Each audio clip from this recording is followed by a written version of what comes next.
여러분 혹시 1997년에 그 차가웠던 겨울을 기억하십니까? 멀쩡하던 회사가 하루아침에 부도가 나고 평생 직장이라 믿었던 곳에서 아버지들이 짐을 싸서 나와야 했던 대한민국 건국 이래 최악의 악몽, 바로 IMF 외환위기입니다. 당시 뉴스에서는 연일 국가 부도라는 생소한 단어가 흘러나왔고 우리는 장롱 속 돌반지까지 꺼내들며 나라를 살리겠다고 발버둥 쳤었죠. 그런데 말이죠. 최근 경제 뉴스를 보면서 그때의 서늘함을 다시 느끼는 건 비단 저뿐만이 아닐 겁니다. 환율 1,400원, 심리적 저지선이라 불리던 이 마지노선이 너무나 허무하게 뚫리고 있습니다. 정부는 펀더멘털이 튼튼하다, 관리 가능하다 늘 하던 말을 반복하고 있지만 정작 시장의 공포는 그 어느 때보다 큽니다.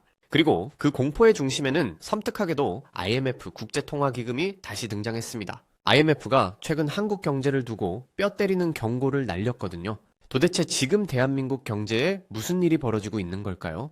단순히 미국 금리가 높아서 전쟁 때문에 환율이 오르는 일시적인 현상일까요? 아니면 우리가 애써 외면하고 있던 거대한 붕괴의 서막일까요? 오늘은 IMF가 보낸 경고장, 그리고 환율 1,400원 시대가 가리키는 진짜 공포에 대해 아주 적나라하게 파헤쳐 보겠습니다. 구독 한 번만 제발 부탁드립니다. 자, 먼저 이 환율 이야기부터 해보죠. 우리가 흔히 환율을 나라의 체온계라고 부릅니다. 몸에 이상이 생기면 열이 나듯 경제에 문제가 생기면 환율이 요동치니까요. 보통 1달러에 1,100원에서 1,200원 정도를 우리가 안정권이라고 생각하죠. 그런데 이게 1,400원을 넘어섰다는 건 체온이 40도를 넘어서 펄펄 끓고 있다는 뜻입니다.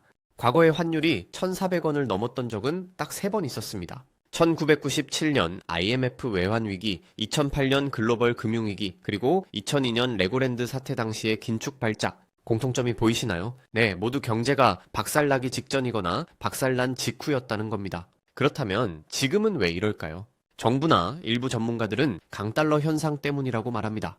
미국 경제가 혼자 너무 잘 나가서 미국 달러 가치가 오르니까 상대적으로 우리 원화 가치가 떨어지는 거다. 전 세계적인 현상이다. 이렇게 말이죠. 물론 맞는 말입니다. 부정할 수 없어요. 미국은 지금 미쳤다는 말이 나올 정도로 고용도 좋고 소비도 좋습니다. 그러니 금리를 쉽사리 내리지 않고 높은 수준을 유지하고 있죠. 자본주의 시장에서 돈은 눈이 달려 있습니다. 이익이 되는 곳으로 흐르죠. 한국 금리가 3.5%인데 미국 기준금리가 5%라면 여러분이라면 돈을 어디에 두시겠습니까? 당연히 더 많은 이자를 주는 미국으로 돈이 썰물처럼 빠져나갑니다. 외국인 투자자들 입장에서 지금 한국 원화를 들고 있을 이유가 전혀 없는 겁니다. 이것이 환율 상승의 첫 번째, 그리고 가장 표면적인 이유입니다. 하지만 진짜 문제는 이게 아닙니다. 만약 단순히 미국의 강달러 때문이라면 일본 엔화나 유로화나 다 같이 떨어져야 정상인데 유독 우리 원화의 하락폭이 눈에 띄게 가파르다는 점, 그리고 미국이 금리를 내릴 거라는 신호를 줘도 환율이 좀처럼 진정되지 않는다는 점입니다.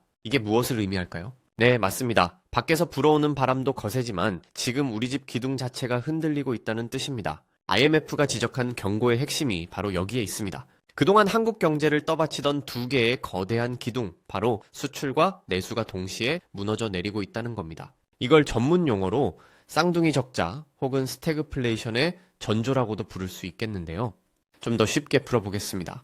우리는 수출로 먹고 사는 나라입니다. 자원 하나 없는 땅에서 물건 만들어 해외에 팔아 달러를 벌어와야 나라가 돌아갑니다. 그동안 그 역할을 반도체와 자동차가 해줬고 주요 시장은 중국이었습니다. 그런데 지금 이 공식이 완전히 깨져버렸습니다. 반도체 겨울론이니 뭐니 하면서 시장 상황이 안 좋은 것도 있지만 더 무서운 건 중국의 변화입니다. 예전에 중국이 우리 물건을 사주는 고객님이었다면 지금의 중국은 우리 목덜미를 노리는 가장 강력한 경쟁자가 되어버렸습니다. 중국이 이제 웬만한 건 다 알아서 만듭니다.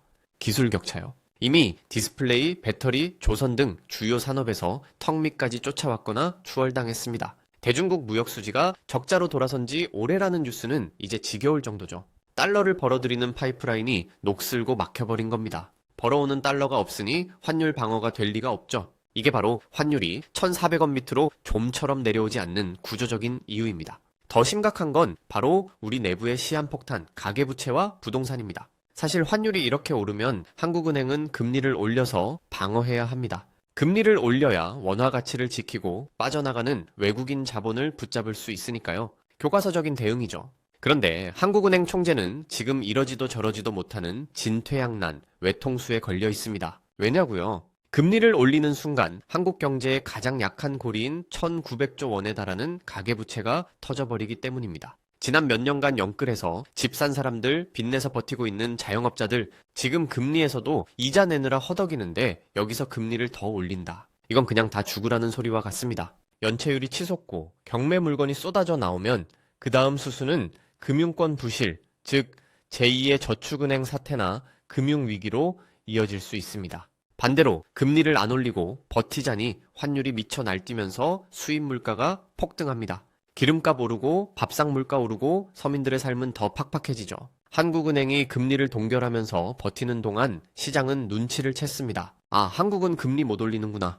펀더멘털이 약하구나. 그러니 원화를 팔자. 이런 베팅이 이어지면서 환율 방어가 불가능해진 겁니다. IMF는 바로 이 지점을 꼬집었습니다. 한국의 잠재 성장률이 급격히 떨어지고 있다. 인구는 줄어드는데 생산성은 오르지 않고 가계빚은 산더미처럼 쌓여서 소비 여력도 없다. 즉, 경제가 늙어가고 있다는 겁니다. IMF가 최근 한국의 연례 협의 보고서에서 어떤 말을 했는지 아십니까? 중장기적인 구조 개혁 없이는 한국 경제의 미래가 어둡다고 직격탄을 날렸습니다. 특히 노동시장의 유연성 부족, 연금 문제, 그리고 무엇보다 저출산 고령화로 인한 생산 가능 인구의 감소를 심각한 리스크로 꼽았습니다. 이건 단순히 환율이 얼마냐의 문제가 아닙니다. 대한민국이라는 주식회사의 성장판이 닫히고 있다는 사망 선고나 다름없는 경고입니다. 여러분, 일본의 잃어버린 30년을 아시죠? 부동산 버블이 터지고 인구가 늙어가면서 경제가 활력을 잃고 장기 침체에 빠진 그 과정. 지금 많은 전문가가 한국이 일본의 전철을 그대로, 아니 훨씬 더 빠른 속도로 밟아가고 있다고 우려합니다. 엔저 현상으로 일본 국민이 가난해진 것처럼 우리도 원화 가치 하락으로 인해 앉아서 가난해지는 시대를 맞이하고 있는지도 모릅니다. 내가 가진 재산은 원화 그대로인데 그 원화의 가치가 휴지 조각이 된다면 열심히 일해서 저축한 게 무슨 소용이 있겠습니까? 물론 1917년처럼 당장 내일 나라가 망하고 달러가 바닥나서 모라토리엄을 선언하는 일은 없을 겁니다. 우리 외환보유고는 당시와 비교할 수 없을 만큼 넉넉하고 기업들의 체력도 좋아졌으니까요. 하지만 끓는 물속에 개구리라는 말이 있죠. 뜨거운 물에 확 집어넣으면 뛰쳐나오지만 미지근한 물에 넣고 서서히 두면 따뜻한 줄 알고 가만히 있다가 결국 익어서 죽습니다. 지금 한국 경제가 딱 그 꼴입니다. 서서히 하지만 확실하게 가라앉고 있는 겁니다. 환율 1,500원은 단순한 숫자가 아닙니다. 우리 경제가 보내는 마지막 구조 신호일지도 모릅니다. 제조업 강국이라는 타이틀은 흔들리고 있고 내수는 빚더미에 눌려 질식 직전입니다. 정부가 단순히 말로만 괜찮다, 관리하고 있다 할 때가 아닙니다.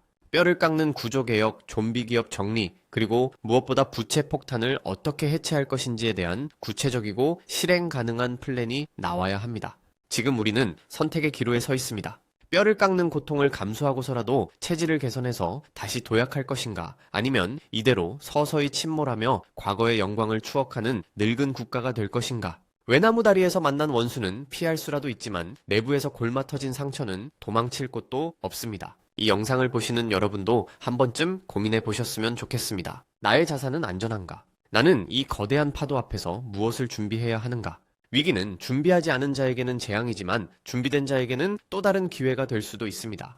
역사는 반복된다고 하죠. 하지만 그 반복되는 역사 속에서 살아남는 건 흐름을 읽고 깨어있는 자들 뿐이었습니다. 오늘 이야기가 여러분의 통찰력에 조금이나마 도움이 되었기를 바랍니다. 감사합니다.